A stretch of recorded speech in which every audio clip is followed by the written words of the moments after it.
Yeni bir videodan herkese merhaba. Kabala tek bir gelenek midir yoksa her çağ kendi kabalasını mı üretir? Bugün çoğu insan kabala dendiğinde tek bir şey hayal eder. Kadim, değişmez, kutsal bir öğreti. Ama tarih bize bambaşka bir şey söylüyor. 19. yüzyılın sonunda Batı'da bazı okült çevreler şunu fark etti. Yahudi kabalası derin, karmaşık ve çok kapalıydı. Metinleri anlamak için yalnızca sembolleri değil, dilini, tarihini, bağlamını ve geleneğini de bilmek gerekiyordu. Golden Dawn yani Altın Şafak işte tam bu noktada devreye giriyor. Kabala'yı olduğu gibi almak yerine onu yeniden düzenledi. Yeniden yorumladı ve Batı okültizmine uyarladı. Peki neden? Neden Kabala Batı okült sistemlerinin merkezine yerleştirildi? Neden simya, tarot, astroloji ve ritüel çalışmaları hep Kabala ağacı etrafında döndürülmeye başlandı? Burada çok kritik bir ayrım var. Sembol inanç değildir. Sembol dogma hiç değildir. Ben bu metinlere bir inanç sistemi olarak değil, tarihsel ve düşünsel yapılar olarak bakıyorum. Metinleri bağlamından koparmadan, kutsallaştırmadan ama küçümsemeden okumaya çalışıyorum. Çünkü Kabala kim için okunduğuna göre değişen bir aynadır. Ben Yunus Hangınar. Bugün Golden Dawn kabalası yani Altın Şafak kabalası hakkında konuşacağız. Peki Golden Dawn yani Altın Şafak nedir, ne değildir?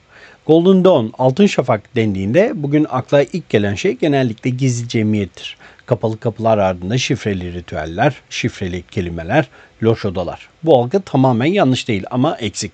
Ki masonlar da yani bugün hala varlığını sürdüren masonik cemiyetler de aynı şekilde çalışıyor. Çünkü Golden Dawn klasik anlamda bir gizli cemiyet olmaktan çok inisiyatik bir eğitim sistemi olarak kurgulanmıştır ki yine aynı şey masonluk için de geçerlidir. Bunu anlamak için şu soruyu sormamız gerekir. Golden Dawn yani Altın Şafak neyi saklıyordu? Cevap basit ama rahatsız edicidir. Bilgiyi değil, hazırlıksızlığı. Gizli cemiyet algısı ve gerçek yapı söylemlerinde biraz konuşalım. Hermetic Order of the Golden Dawn yani bilinen ismiyle Altın Şafak Cemiyeti kendisini hiçbir zaman herkese açık bir öğretim kurumu olarak tanımlamadı. Ama bu her şeyin gizli olduğu anlamına da gelmiyordu.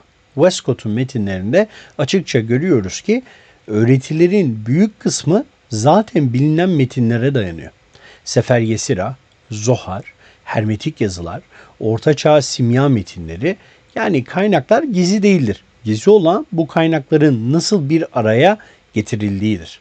Golden Dawn'un gizliliği bilgiyi saklamaktan çok bilgi yapılandırma biçimiyle ilgilidir. İnisiyasyon sistemi nedir peki? Kitapta çok net bir şekilde vurgulanan bir şey var. O da şu.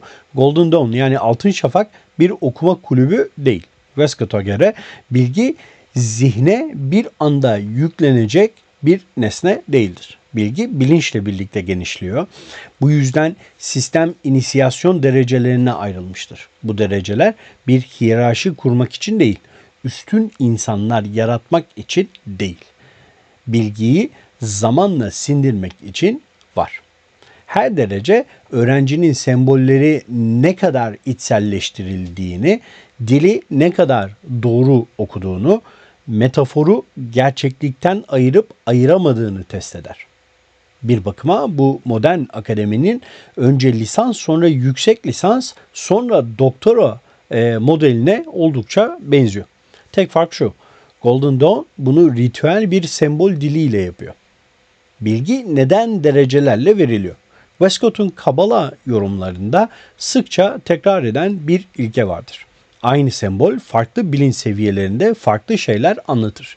Ki sanırım bir önceki ya da daha önceki videomda da yine bu konuyla ilgili bir şeyler söylemiştim. Aynı unsur farklı sembollerle anlatılmayabilir. Bazen bir sembol farklı derecelerde daha derin anlamlara gelir. Ve bu anlamları veya bu sıfatları yan yana koyduğumuzda işte ezoterik yapılarda daha geniş bir anlama varma şansımız yüksektir. Hayat ağacı buna en iyi örnektir. Bir öğrenci için sefirot bir şema olabilir. Bir diğeri için psikolojik bir model. Bir başkası için kozmik bir işleyiş haritası. Golden Dawn'a göre problem şudur. Eğer sembol hazır olmayan bir bilinçte kullanılırsa gerçeklik algısını bozabilir. Yani yozlaşma da olabilir. Bu yüzden bilgi dozlanır, aşamalı verilir, bağlamdan kopartılmaz. Burada küçük bir parantez açalım. Golden Dawn yani Altın Şafak bu noktada çok elitist görünür. Ama aslında yaptığı şey şu, bilgiyi değil yanlış kullanımı sınırlıyor. Ki bu durumda da hazır olmasını bekliyor kişinin bilgiyi vermek için. Peki Golden Dawn ne değildir? Bu soru çok önemli. Golden Dawn yani Altın Şafak bir din değildir. İnanç şartı yoktur. Tanrısal dogma dayatmaz. Kurtuluş vaadi sunmaz. Bir tarikat değildir. Mutlak itaat kesinlikle yoktur. Kişisel düşünce yasaklanmaz. Lider kültü oluşturulmaz. Saf bir büyü okulu da değildir. Amaç mucize göstermek değildir. Güç elde etmek değildir. İstediğini yaptıran ritüeller öğretmez ya da büyüler öğretmez. Westcott'un metinlerinde büyü kelimesi geçse bile kastedilen şey şudur. Bilincin sembollerle yeniden yapılandırılması. Yani Golden Dawn'da büyü dış dünyayı zorlamak değil, iç dünyayı düzenlemektir. Sonuç Golden Dawn'u yani Altın Şafak'ı anlamak için onu gizli, tehlikeli ya da yasaklı etiketleriyle değil, en entelektüel ve ezoterik disiplin olarak okumak gerekir. Ve bu kitap tam olarak bunu yapmanızı ister. Golden Dawn denildiğinde çoğu zaman akla daha gösterişli isimler gelir. Ritüelleriyle, sert diliyle, sonrasında Crowley ile yaşanan çatışmalarla öne çıkan Mathers ya da örgütün kuruluşunda adı geçen Woodman. Ama sistemin omurgasını ayakta tutan kişi çok daha sessizdir. William Wynne Westcott. Westcott ne kendini bir peygamber gibi sunmuştur ne de mutlak otorite kurmaya çalışmıştır. Onun rolü başka bir yerdeydi. Westcott kimdir? Westcott mesleği gereği bir okültistten çok uzakta görünür. Bir adli tabip, bir bürokrat, dönemin İngiliz devlet sisteminde görevli bir isim. Ama tam da bu yüzden çok önemlidir. Çünkü Westcott metin okumayı bilen, kaynak karşılaştırması yapan, sembolleri tarihsel bağlamına oturtan bir zihne sahiptir. Yani bir akademik zihni ve akademik eğitimli bir aklı vardır. Bu kitapta açıkça görüyoruz ki Westcott kendini bilgiyi vahyeden kişi olarak sunmuyor. Aksine sürekli olarak şunu yapıyor. Mevcut metinleri yan yana koyuyor, ortak yapıları ayıklıyor ve dağınık bilgiyi düzenliyor. Bu akademik bir reflekstir. Mathers ve Woodman ile farkı nedir peki? Golden Dawn'un yani Altın Şafak'ın 3 kurucu ismi arasında çok net bir rol ayrımı bulunmakta. Woodman daha çok organizasyonel bir figürdür. Lojistik bağlantılar ilk çerçeve. Kendisi ilgilenir. Mathers yaratıcı ve dramatiktir. Ritüelleri genişletir, dili sertleştirir, sembolizmi derinleştirir. Ama bazen sistematik olmaktan çok uzaklaşır. Westcott ise metni toparlayan, çelişkileri törpüleyen, sistemi çalışır hale getiren kişidir. Bu yüzden The Kabbalah of the Golden Dawn kitabı yani Altın Şafak'ın Kabalası adlı kitap Mathers'ın ritüel metinlerinden çok daha farklı bir tona sahiptir. Burada gösteri yoktur, yüksek ses yoktur. Daha çok bir mimarlık planı vardır. Derleyici mi, sistem kurucu mu? Burası çok önemlidir. Bu çok kritik bir sorudur. Westcott genellikle derleyici olarak anılır ama bu meseleyi eksik anlatır. Çünkü derlemek pasif bir eylem değildir. Bu kitapta Westcott Sefer Yesirah'tan aldığı kavramları Zohar'dan gelen sembolik dili, hermetik metinlerdeki kozmolojiyi aynı hayat ağacı üzerinde buluşturur. Bu basit bir kopyalama değildir. Örneğin kitapta Sefirot'un sadece metafizik kavramlar olarak değil, bilinç durumları ve ritüel işlevler olarak ele alındığını görüyoruz. Bu klasik Yahudi kabalasından belirgin bir sapmadır. Westcott burada şunu yapıyor. Kabala'yı teorik bir öğreti olmaktan çıkarıp uygulanılabilir bir modele dönüştürüyor. Bu da onu yalnızca derleyici değil, sistem kurucu yapıyor. Kitabın yazılma amacı neydi peki? Öğretmek değil, düzenlemek. Westcott'un üslubuna dikkat edersek eğer didaktik bir ton göremezsiniz. Okura şunu söylemiyor, şunu demiyor. Buna inan, bunu kabul et, bunun yerine şunu yap. Kavramları tanımlıyor, ilişkileri gösterir, haritayı önümüze serer. Ama yolu yürümeyi okura bırakıyor. Bu kitap yeni bir inanç öğretmez, yeni bir vahiy iddia etmez ama dağınık halde bulunan ezoterik bilgiyi tek bir çerçeveye yerleştirir. Bir benzetme yaparsak eğer, Westcott bir öğretmen değil bir harita çizen gibidir. Haritacı gibidir. Harita yolculuğu garanti etmez ama kaybolma riskini azaltır. Westcott'un en büyük farkı şu, kendisini merkeze koymuyor. Zaten bunu daha önceden söylemiştik. Bugün birçok ezoterik yazarın aksine ben bildim, ben çözdüm demiyor.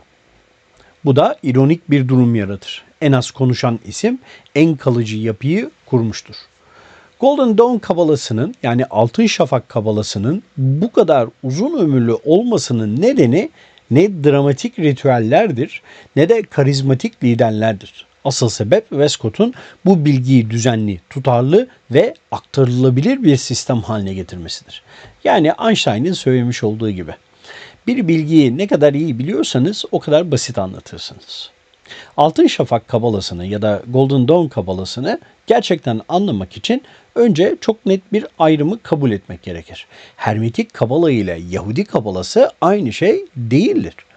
Evet, aynı metinlere bakarlar. Evet, aynı sembolleri kullanırlar. Ama amaçları, dilleri ve işlevleri çok farklıdır. Ve Westcott'un kitabı tam olarak bu farkı görünür kılar. Sefer Yesira ve Zohar nasıl kullanılır peki? Golden Dawn yani Altın Şafak geleneği Kabala'yı sıfırdan icat etmez. Aksine iki temel kaynağı merkeze alır. Bir tanesi Sefer Yesira ki bununla ilgili videomuzu da yine bu kanalda bulabilirsiniz. Diğeri ise Zohar. Ama kritik nokta şu. Bu metinler oldukları gibi alınmaz. Yahudi kabalasında Sefer Yesira yaratılışın dilsel kozmik açıklamasıdır. Zohar Tevrat üzerine mistik ve teolojik bir yorumdur. Ama Golden Dawn'da bu metinler teolojik bağlamlarından kopartılır. Evrensel bir sembol dili gibi yeniden okunur. Westcott'un kitabında bunu da açıkça görüyoruz.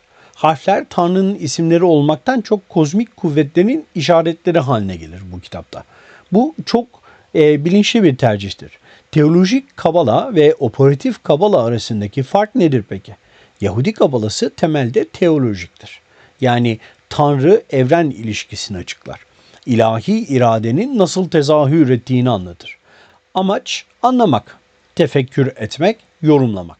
Golden Dawn yani Altın Şafak kabalası ise operatiftir. Burada kabala sadece anlatılmaz, kullanılır. Sefirot ilahi nitelikler değil sadece. Bilinç durumları ve işlevsel merkezlerdir. Harfler kutsal semboller değil. Ritüel sırasında yönlendirilen enerjilerdir. Westcott kitabında Kabala'yı şöyle konumlandırır. Kabala, evrenin nasıl çalıştığını anlatan bir şema değil. Bu işleyişle bilinçli şekilde etkileşime girmenin yoludur. Bu Yahudi kabalasında asla merkezde değildir. Peki metafizik merkezli yapı mı, ritüel merkezli bir yapı mı? Soru bu. Bir başka temel ayrım da aslında burada ortaya çıkıyor. Yahudi kabalasında ritüel vardır ama ikincildir. Metafizik düşünce ön plandadır. Metin ibadet ve tefekkürle birlikte yürümektedir. Altın Şafak yani Golden Dawn'da ise metafizik ritüelin altyapısıdır.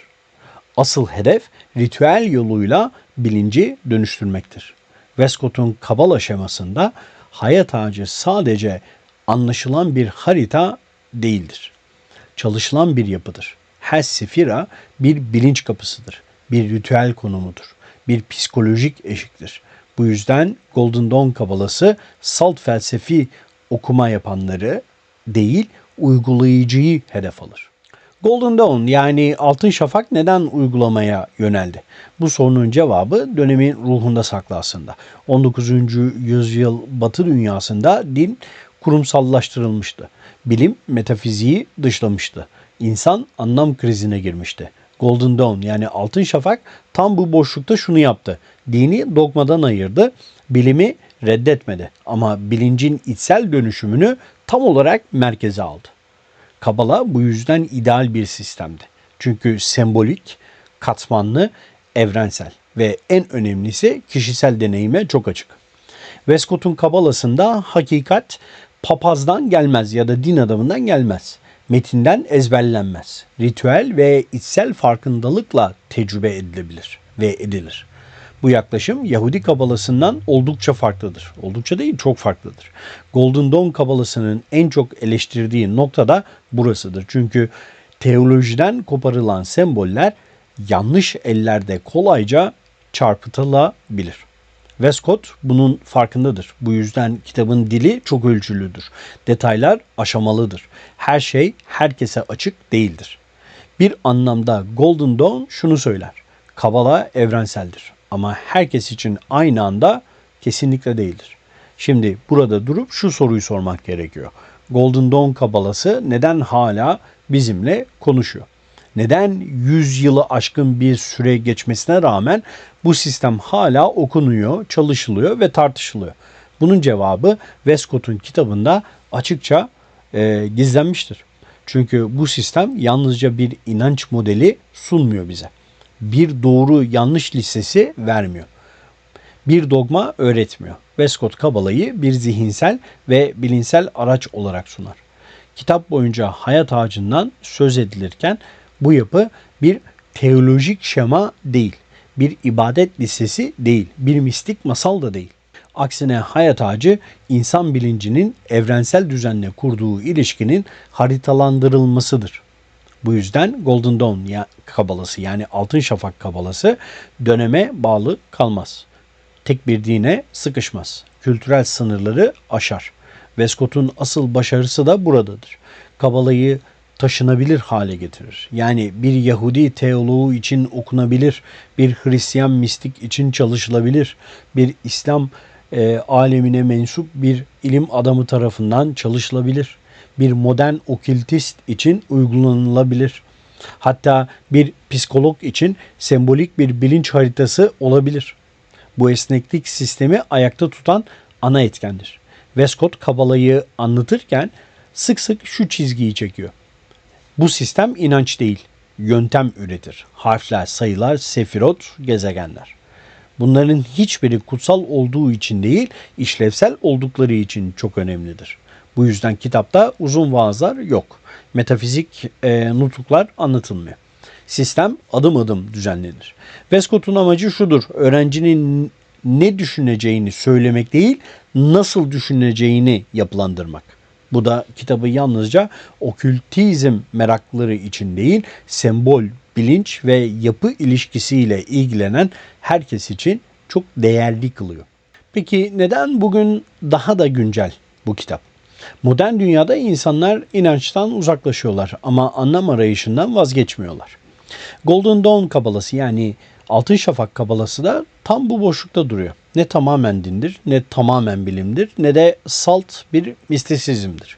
Bu yüzden bugün psikoloji, sembolizm, bilinç çalışmaları, meditasyon sistemleri kabalayı tekrar tekrar keşfediyor.